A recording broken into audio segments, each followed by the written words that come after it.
నమస్తే, నేను సిరి.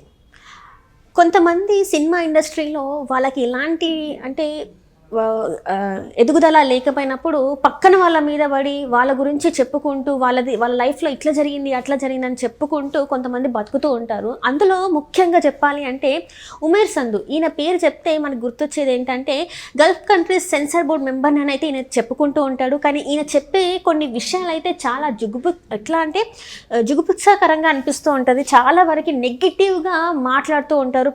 అంటే అది ఆడలేదు మొగలేదు, చాలామంది గురించి చాలా నెగిటివ్ కామెంట్స్ చేస్తూ ఉంటారు. ప్రతి విషయాన్ని కూడా అది జరిగిందో లేదో తెలియక ముందే ఇలా జరిగింది అలా జరిగింది అంతా తనకు తెలుసు అన్నట్టుగా మాట్లాడుతూ ఉంటాడు. తను మన ఏదైతే Gulf country censor board member అని చెప్పుకునే ఉమేర్ సంధు.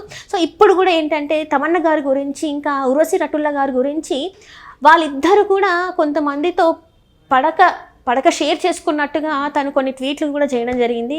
అసలు ఏంటి ఉమేర్ సంధు భాగవతం ఏంటి, ఎందుకు ఇట్లాంటి వ్యాఖ్యలు చేస్తున్నారు అనే అంశాన్ని మనకు వివరించడానికి మనతో పాటు ఉన్నారు ప్రముఖ సీనియర్ జర్నలిస్ట్ శ్రవణ్ కుమార్ గారు. నమస్కారం సార్. నమస్తే అండి.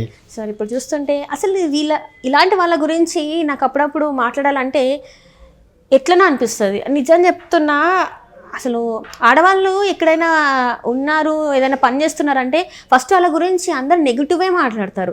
అరే అమ్మాయి ఇట్లా డ్రెస్ వేసుకుందా అన్న నెగిటివ్ మాట్లాడతారు, అమ్మాయి ఎవరితో నన్ను మాట్లాడుతుందన్న నెగిటివ్ మాట్లాడతారు. వాళ్ళ క్యారెక్టర్ గురించి తప్పుగా మాట్లాడడానికి ముందు వాళ్ళు ఫస్ట్ స్టెప్లో ఉంటారు అనమాట. ఇక్కడ సినిమా ఇండస్ట్రీలో అయితే మరీ ముఖ్యంగా ఎట్లా అంటే ఏం చేసినా అది తప్పు కిందనే లెక్క చేసి మాట్లాడే వాళ్ళు కొంతమంది ఉన్నారు. అందులో ప్రముఖంగా వినిపించే పేరు ఏంటంటే గల్ఫ్ కంట్రీస్ ఏదైతే సెన్సార్ బోర్డ్ మెంబర్ ఉన్నాడో ఆయన ఉమేర్ సంధు అని ఆయనకైనా చెప్పుకుంటాడు మరి సెన్సార్ బోర్డ్ మెంబర్ అని చెప్పేసి. సో ఆయన ఈరోజు బాలీవుడ్ ఇండస్ట్రీలో సౌత్ ఇండస్ట్రీలో ఎవరైతే కొంతమంది యాక్టర్స్ ఉన్నారో ముఖ్యంగా ఆడవాళ్ళ మీద మహిళల మీద లేడీస్ మీద ఎట్లా అంటే వీళ్ళు వాళ్ళతో పడక అనుభవించారు, పడుకున్నారు. అసలు ఎట్లా సార్, ఎట్లా మాట్లాడతారు? మేము చాలా ఎన్నో ఫేస్ చేసి ఒక స్టేజ్ వరకు వస్తే వీళ్ళు ఒక కామెంట్తోని ఒక ట్వీట్తోని ఇట్లాంటి మమ్మల్ని ఆడపిల్లల్ని కించపరిచేలాగా మాట్లాడడం ఎంతవరకు కరెక్ట్ అంటారు? మీ అర్థమైంది. అంటే ఆడది బయటికి రావడమే చేసిన పాపమా, నలుగురు తెలిసే ప్లాట్ఫామ్లో ఉండడమే నేరమా అన్నట్టుగా ఉంది ఈ రోజులో. కొందరి వలన, అందరి వల్ల కాదు. మీరు చెప్తున్నటువంటి ఆ వ్యక్తి ఉమేష్ సంధు అని దుబాయ్లో ఉంటాడు. వాస్తవానికి అసలు ఆయన సెన్సార్ బోర్డు మెంబర్ అని చెప్తా ఉంటారు కానీ నిజమైనటువంటి ఆధారం అయితే ఎప్పుడూ లేదు. మొన్నటిదాకా పని పాటిని బేవర్స్ సోషల్ మీడియా యాక్టివిటీస్ట్ కానీ భావించాల్సి వచ్చేది. సో ఏదైతే మనకి వీళ్ళు జర్నలిస్టులు అని చెప్పడానికి కూడా లేదు. ఇట్లా జర్నలిస్టులకు ఒక పేరు ఉంటుంది, చెప్తాను. మన జర్నలిజంలో ఇన్వెస్టిగేషన్ జర్నలిజం అని ఒకటి ఉంటుంది, రైట్? అలాగే ప్రోగ్రెసివ్ జర్నలిజం, రెవల్యూషన్ జర్నలిజం. అంటే ప్రోగ్రెసివ్ అంటే ఆదర్శ భావాలు, ప్రోగ్రెసివ్ అంటే ఒక రకంగా అభ్యుదయ భావాలు అని చెప్పాలి, చైతన్యపరిచయం అంటే విప్లవాత్మకమైనటువంటి జర్నలిజం. వీటితో పాటు ఇంకొక జర్నలిజం ఉంది, ఎల్లో జర్నలిజం అని ఒకటి ఉంది. ఎల్లో అంటే ఇప్పుడు మనం వ్యవహారిక భాషలో ఏదో ఎల్లో పార్టీలు రాజకీయ పార్టీలు కదా, ఎల్లో కదా. దాంతోపాటు ఇంకొక చౌకబారు జర్నలిజం ఉంది, దాని పేరు బ్లూ జర్నలిజం. అంటే బూతే సాహిత్యంగా బూతిని ప్రామాణికంగా చేసుకొని ఆ మ్యాగజైన్ రాయడం కానీ ఆర్టికల్ రాయడం కానీ ఆ పత్రిక అంతా కూడా బూతే ఉంటుంది. చౌకబారు సాహిత్యం వాడుతుంటారు. ఆ తాలూకా వ్యక్తే ఇతను అనిపిస్తుంది.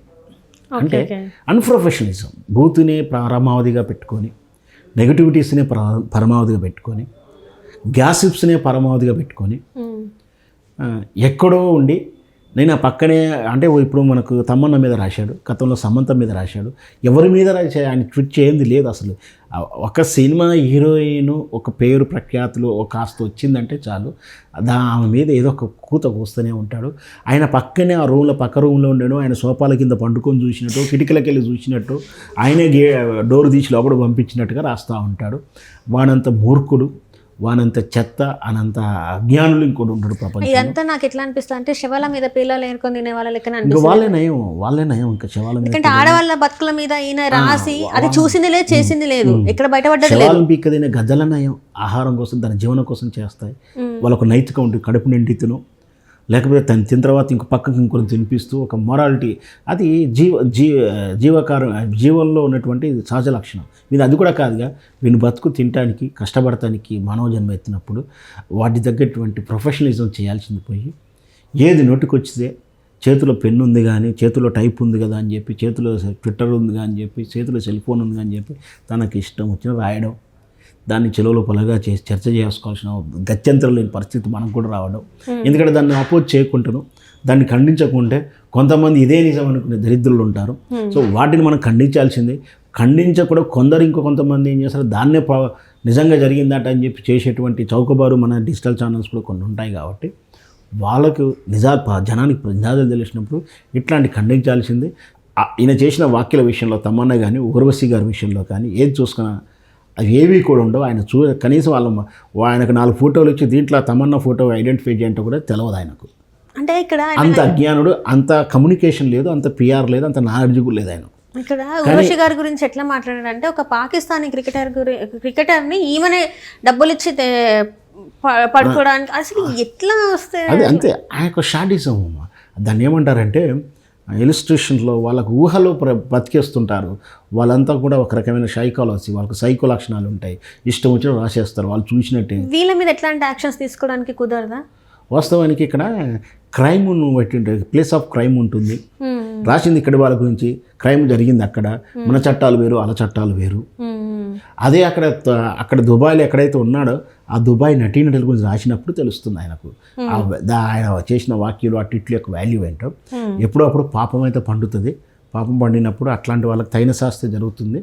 ఎప్పుడైనా దొరకకపోయాడా, ఎవరికైనా దొరకకపోయాడా చూద్దాం. అది ఖచ్చితంగా అట్లాంటి వానికి ఎందుకు ఇట్లాంటి చేసుకోవాలి? ఏదైనా మంచివి సినిమాల గురించి మంచి వార్తలు రాయొచ్చు కదా. సినిమాల రివ్యూస్ కూడా చాలా వెరైటీగా ఇస్తూ ఉంటాడు రివ్యూస్ అన్నీ కూడా. అసలు ఎందుకు అట్లా ప్రతిదీ? అంటే ఆయన బతకడానికి కష్టపడడం, అంటే కష్టపడే తత్వం లేక ఇట్లా టీట్లు పెట్టుకుంటూ పోతే మనకి ట్విట్టర్లో ఇన్ని వ్యూస్ వస్తే అట్లా చేస్తాం. చౌకబారు టెక్నిక్స్, అన్ప్రొఫెషనలిజం, నెగిటివ్ని ప్రామాణికంగా చేసుకుని గతంలో కూడా మనకు ఒక ఆయన ఉండేవారు, పాపం ఇప్పుడు లేడు, క్రిటిక్స్ అని పేరు ఉండే ఆయనకు.